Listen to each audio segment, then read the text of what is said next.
Luego. Hasta luego, la seguimos en un ratito porque nos tenemos que meter de lleno con la reforma judicial. Atención, porque se aprobó el dictamen, pero no sabemos dónde está el dictamen y muchos senadores no pudieron ni siquiera leerlo, no pudieron acceder a este dictamen. ¿Qué pasó? Vamos a preguntárselo a Claudio Jacqueline, que está allí del otro lado. Claudio, ¿cómo va? Buenas tardes. Hola, Elio, buenas tardes, ¿cómo estás? Bien, muy bien. Bueno, a ver, esta reforma judicial que desde que se gestó tiene serios problemas y serias dudas, y sobre todo cuando estamos hablando de que se ha aprobado un dictamen que los senadores denuncian que ni siquiera pudieron acceder a él. Bueno, lo que aparentemente pasa es que el dictamen final que se votó no aparece. Los senadores de la oposición lo que dicen es: no está terminado, están haciendo el dictamen aún habiéndolo ya votado, lo cual entrañaría una enorme irregularidad. Y esto hace recordar a ese viejo dicho de campo de todos son honestos pero el poncho no aparece. Bueno, el dictamen no aparece y es parte de la conflictividad que ha tenido, que sigue teniendo, y que demuestra, por un lado, la decisión absoluta del cristinismo más duro y de avanzar con esto, de llevarlo adelante a pesar de cualquier otra posición, y el rechazo, por el otro lado, de Juntos por el Cambio, que desistió ni siquiera de hacer aportes para modificarlo. Las posiciones hoy están absolutamente enfrentadas, hay un conflicto entre las dos posiciones, imposible avanzar, y esto tiene un correlato que es que empieza a emerger, por ahora en las redes, una propuesta para marchar al Congreso la semana que viene. Claro, el 26. Exactamente. Posición que todavía no cuenta con el apoyo de Juntos por el Cambio, ni siquiera de las posiciones más duras. Todavía los sectores más duros de Juntos por el Cambio, que sí apoyaron la manifestación del 17, el banderazo, hoy en este momento están analizando si les conviene o no avanzar con otra protesta en las calles, porque evalúan que puede llegar a ser mucho desgaste, y por el momento especulan con la posibilidad de que el oficialismo no cuente con los votos en la Cámara de Diputados y por lo tanto la reforma no avance. Claro, ahora, y también digo, pensando que es muy seguida, digo, una movilización con respecto a la otra, ¿no? Estamos hablando de la del 17 de agosto y ya se está hablando de una nueva del 26. Lo cierto es que esto ha generado mucho repudio y en la movilización, Claudio, ya lo hemos hablado, pero entre todas las consignas que había una consigna que se destacaba que tenía que ver con la reforma judicial, con el rechazo a la reforma judicial, algo que han desoído absolutamente por parte del gobierno, a tal punto que igual y aún sin tener el dictamen finalizado, como contás vos, se aprobó en el día de ayer. Digo, ¿el dictamen es cierto que todavía lo está leyendo, preparando la propia Cristina Kirchner? Bueno, los senadores del Frente de Todos dicen que el dictamen está terminado, que lo que pasó tiene que ver con las firmas digitales, etcétera, cuestiones técnicas que tienen que ver con esta forma particular de sesionar semivirtual, semipresencial. Pero lo cierto es que la desconfianza de los senadores de Juntos por el Cambio es, en realidad, el dictamen no está terminado, el dictamen tiene que pasar por las manos de Cristina Kirchner y esto es lo que está demorándolo. Y respecto de lo que vos decías, claramente que la reforma judicial fue el gran disparador del banderazo del lunes, que no fue el único tema, pero sí el disparador en esta ocasión, y que es el punto sobre el que se apalanca la mayor crítica y un volumen mayor de cuestionamientos al gobierno, que empieza a reunirse en torno de esa demanda que se parece a la del 2009, que es por la República. Claro. Ahora, es interesante, vos recién marcabas esto de más allá del tema dictamen, digo que insisto, a mí me parece un tema muy serio esto que está denunciando la oposición, porque más allá de las cuestiones técnicas, firma digital o no, Digo, es la forma en que hoy está sesionando, está trabajando el Congreso de la Nación, porque no lo hacen o han decidido no hacerlo de forma presencial por la cuarentena, por la pandemia. Bueno, y hay temas tan sensibles como estos que merecen un tratamiento diferente, ¿no? Digo, y el dictamen claramente lo tienen que leer. El problema es que todas las sesiones del Senado, particularmente mucho más que las de diputados, sí, han estado teñidas todas de controversia, en particular porque Cristina Kirchner decidió avanzar sobre áreas y temas y formatos que no eran los acordados. O sea, lo que hay en el Senado es la reproducción en un lugar mucho más pequeño de la presidencia de Cristina, que es una presidencia y que es una forma de conducción signada por la confrontación, el estilo agonal de confrontar. Esto lo ha llevado al Senado, una Cámara que además por historia no está acostumbrada a ese tipo de formas de sesionar y de debatir, pero esto es lo que se ha llevado. Llega ahí, la confianza está definitivamente rota hacia dentro del Senado, no hay ningún tipo de confianza en que nada de lo que provenga de la presidencia y del bloque mayoritario es aceptado por el bloque de Juntos por el Cambio, y esto genera que todos los conflictos tengan un lugar irresoluble de términos pacíficos. No hay manera de resolver estos conflictos. Y en el medio de todo esto, bueno, la Argentina, la crisis que está atravesando económicamente, Claudio, con todas las dificultades que esto lleva, cada una de las cuestiones económicas que todos conocemos. Vamos a hablar ahora con el expresidente de la Nación, el doctor Eduardo Duhalde, que nos atiende en esta tarde. Duhalde, ¿cómo le va? Buenas tardes. Buenas tardes, encantado de saludarlos. Gracias, muchas gracias por atendernos, doctor. Bueno, a ver, en primer lugar, estuvo reunido hace pocos días con el presidente de la Nación, sé que lo consulta bastante, lo mismo hace su aporte en la provincia de Buenos Aires. ¿Cómo lo vio el presidente en estos días? Lo veo bien, lo veo tranquilo. El presidente, siempre me enojo con él porque no se cuida lo que tiene que cuidarse. Digo eso porque todos los presidentes que no se han cuidado, que no han tomado 3 o 4 horas para ellos por día, bueno, no están bien. Esto lo viví yo, sobre todo con De la Rúa. Yo tenía muy buena relación con De la Rúa. Y bueno, quedó mal cuando se fue Chacho Álvarez y después, al último, ya estaba, no podía dormir, los médicos le dan pastillas y bueno, y así no se puede gobernar. Hay que estar tranquilo. Él me dice que está haciendo las cosas, espero que así sea, porque necesitamos que los presidentes estén con la cabeza para poder pensar bien las cosas, ¿no es cierto? Así que bueno. ¿Así lo ve? ¿Así está ahora? Te termino, no, yo lo veo bien ahora. Hablé con él de un tema que venimos hablando con la Universidad de Buenos Aires y con una cantidad muy grande de personas de distintas fuerzas políticas, pensadores muy importantes, que estuvimos hablando de que tenemos que votar las leyes de transparencia. Él me ha dicho estar totalmente de acuerdo, que apuremos eso, y bueno, estoy haciendo eso, estamos haciendo eso. Necesitamos nosotros en la Argentina, esto es lo que yo vengo sosteniendo de siempre, primero una nueva institucionalidad. Necesitamos a los argentinos, a las fuerzas políticas argentinas, darse cuenta que acá si no hacemos una gran coalición de gobierno, con la participación en el gobierno de todos, y con no más de 3 o 4 temas, las crisis no permiten que la potencia del gobierno, de la sociedad, del país, de sus instituciones, está muy reducida. Entonces uno no puede dispersarla en muchos temas, porque si la dispersa al final no termina arreglando ninguno. Esa es una experiencia que yo he vivido. Entonces trato de transmitirla. Sí, querido. Sí.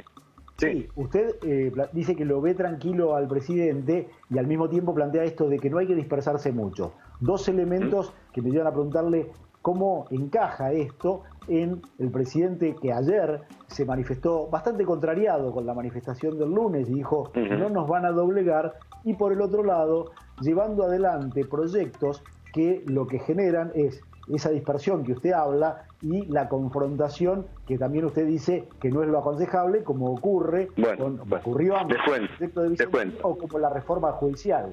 Les cuento. Hay una cosa que debemos saber todos, ¿no es cierto? Los presidentes cometen errores, aciertos. Yo lo estoy escribiendo escribiendo, así, haciendo apunte de los errores garrafales que he cometido en mi carrera política, siendo gobernador, muy fuerte, que perjudicaron mucho a mi provincia, errores que he cometido en la presidencia. Todo eso pasa, pero lo importante es ver más adelante. Lo importante es saber que el pasado no es modificable, es inmodificable el pasado. Entonces, ¿quién tiene que ocuparse del pasado? Precisamente ustedes, los periodistas en primer término, porque la gente está siempre hablando del pasado, les gusta escuchar eso, tiene que ocuparse también los historiadores, por supuesto, y todo lo que quieran ocuparse del pasado, tienen que ocuparse del pasado, menos lo que se han elegido para gobernar, desde concejales a presidente de la República, porque no los eligen para eso, los eligen para ir hacia lo que no existe es el futuro será lo que seamos capaces nosotros de trabajar ahora. Yo estoy en esa tesis, yo impuse un criterio distinto, que el mío fue el que gana gobierna y el que pierde también. Es decir, eso es lo que hice, siendo gobernador, una gran alianza con Alfonsín, gran alianza, despojándome de lo que es algo nefasto, que es el egoísmo. Entonces, fue muy sencillo con don Raúl Alfonsín. Yo administro fondos como gobernador y ustedes controlan que todo, don Raúl, la Procuraduría de la provincia, todos los organismos, las fiscalías de la provincia, la tesorería, la contaduría, el Tribunal de Cuentas de la provincia que audita las cuentas de los ministros y de todos los intendentes. Bueno, así se hacen las grandes coaliciones, sin egoísmo. Y eso mismo lo repetimos con el mismo personaje, con don Raúl Alfonsín, cuando me tocó asumir la presidencia en el 2002. Yo asumo con 8 ministros, usted tiene que poner 3, don Raúl, y decidir todos en conjunto. Es decir, esto no va a ser un gobierno, va a ser un co-gobierno, es gobernar juntos. Eso es lo que debe entenderse ahora. Acá hay un tema, ese tema. Entonces, cuando ustedes hablan, lógicamente tienen todo el derecho de hablar y de criticar. Y en mi vida política, ustedes pueden buscar archivos, jamás me quejé por lo que dijo un periodista, ni nunca me peleé con un dirigente político. ¿Saben por qué? Porque yo creo en el encuentro de los argentinos, yo creo en la unidad de los argentinos. Y estoy en esa, y hoy me he mudado a Capital Federal, porque yo no puedo quedarme quieto en mi casa, y corro el riesgo, que ando todo el día, aunque me cuide, de agarrar el virus, y yo no quiero contagiar a Chiche, que vino conmigo hoy a Capital a ver el departamento que nos prestaron, porque yo voy a seguir. Ahora, en 2 horas, estoy con el Congreso Mundial del Diálogo Intercultural Interreligioso. Escúcheme, estoy con ellos en vivo, con los 12 grandes. ¿Saben para qué? Siempre en la misma dirección. Tenemos que buscar este Congreso Mundial Interreligioso del diálogo. ¿Diálogo para qué? Diálogo para unidad, diálogo para no pelearnos. ¿Saben por qué? Yo les voy a explicar.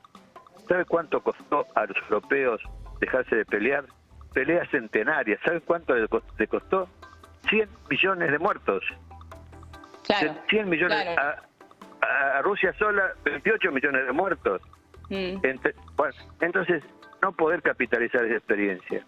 No dejarnos de pelear. Es ahora, una tontera. Doctor, sí. Doctor, Bueno, me quedo con esta frase que usted dijo recién, que me parece muy interesante. Usted dijo, yo pienso el que gana gobierna y el que pierde también.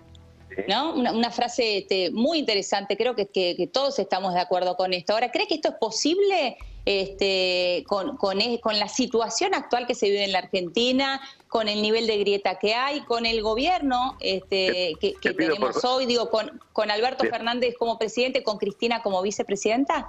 Les pido por favor que no me digan que es difícil. Yo sé que es difícil. No me digan eso, pero es absolutamente posible. Entre hoy y ayer hablé con los presidentes de mi partido, hablé con Bullrich, hablé con el presidente del radicalismo, y voy a hablar con todos, porque así se llegan a los acuerdos, hablando con todos. Lo que está pasando lo sé, ¿cómo no saberlo? Pero sé que si seguimos este camino, Argentina no tiene salida. Entonces yo, como una obligación que me he hecho como expresidente, que tengo la obligación de ayudar, tengo mucha experiencia, y a ustedes les parece imposible, a muchos les parece una utopía, y a mí me parece que es absolutamente factible hacerlo. Con el presidente me puse de acuerdo el otro día. Con todos. ¿Cómo? Sí, doctor Valle, usted dice que habla con todos. ¿Habla también con Cristina Kirchner? Claro, estuve 2 veces con ella, yo hablo con todos. No me hablan de peleas con nadie. No me hablan de peleas porque no sirve. No sirve. ¿Y piensa distinto, sí. Kirchner con la misma vocación que usted tiene? No hablé de eso con Cristina. Con Cristina no hablé de eso. Con Cristina no hablé de eso. Hablé de otras cosas. Pero lo que no tiene importancia las personas. A mí, el que él dice, no, mirá que Cristina hizo tal cosa. No, en todo caso le hizo el presidente, que es el que elegimos. Nunca echemos la culpa al que le sopla el oído alguna cosa, sea un amigo, un vecino o un ministro. El responsable de todo es el presidente de la República, y yo confío en el presidente de la República, y sé lo que piensa el presidente de la República. Entonces, déjenme a mí intentarlo. ¿Cómo no intentar la unión de los argentinos? Es un disparate, un disparate. Reitero, no aprendemos, no somos capaces de capitalizar la experiencia europea. 100 millones de muertos, 100 millones, y nosotros nos seguimos peleando, pero no se dan cuenta que eso no puede ser. ¿Cuánto cree que influye Cristina Kirchner en las decisiones del presidente de la República? No sé, eso no sé. No he hablado de eso con el presidente. Lo que yo sí sé es que lo que estoy tratando de hacer, y hablando con todos, creo que se puede hacer. Después se verá, quizás esté equivocado, me he equivocado muchas veces. Lo que yo digo es que no me quedaría tranquilo. Yo ya estoy grandecito, ¿no es cierto? Estoy en la época que la gente se muere, voy a cumplir 79 años, pero voy a luchar hasta el fin por lo que yo creo, en la unidad de los argentinos. Yo siempre goberné, siempre, desde intendente la primera vez, siempre sacábamos todo por unanimidad. No importaba si yo tenía 18 concejales y la oposición 6, y cuando en el 83 fui intendente de nuevo, estaba en minoría, sacábamos todo por unanimidad, porque la política es eso, diálogo, conversación, convencimiento, y a veces la razón la tiene uno que no tiene votos o que tiene muy pocos. Bueno, hay que escuchar, hay que abrir la mente. Bueno, yo siempre he hecho eso. Cuando goberné la provincia de Digo, la gobernamos juntos con don Raúl Alfonsín, fue un cogobierno, yo la llamaba cogobierno, gobernábamos juntos. Y nacionalmente también gobernamos juntos, cada cosa importante la consultaba con él. Esa es la forma de gobernar. Pero acá no estamos acostumbrados a la pelea. Y vuelvo a insistir, necesitamos vivir la experiencia atroz de Europa para entender que no tenemos que pelearnos más. Necesitamos eso. No. Bueno, luchemos para eso, trabajemos para eso. Las cosas que hacen más yo las sé, las cosas que no me gustan las sé. Con Vicentín me enojé, lo dije al primer día, esto no puede ser. Bueno, y todo lo que sea, toda resolución que vaya en contra del consenso, yo no voy a estar de acuerdo. El presidente ni me lo pregunta porque lo sabe. Todo tiene que estar en el marco del consenso. ¿Eso incluye la reforma de la Corte, doctor Duhalde? Todo tiene que estar acordado. Eso es lo que yo pienso. Todo tiene que estar acordado. ¿Con la reforma de la Corte hay una búsqueda de consenso o que en general está generando primero les cuento. Ustedes saben que para modificar la Corte se necesita una ley de la Nación, ¿no es cierto? ¿Saben? Yo no creo que pase una ley de la Nación si hay consenso en todos los partidos, o la mayoría de los partidos, inclusive los de la oposición. Yo no creo que pase una reforma si no está consensuada. Sería un error una reforma no consensuada. Doctor, muchísimas gracias por su tiempo. No, gracias a ustedes. Adiós. Hasta luego, buenas tardes. Claudio, la seguimos en un ratito. Juanpi, vamos con vos. Sí, Helio, después de las palabras del expresidente Duhalde, volvemos a Plaza de Mayo porque comienza la movilización por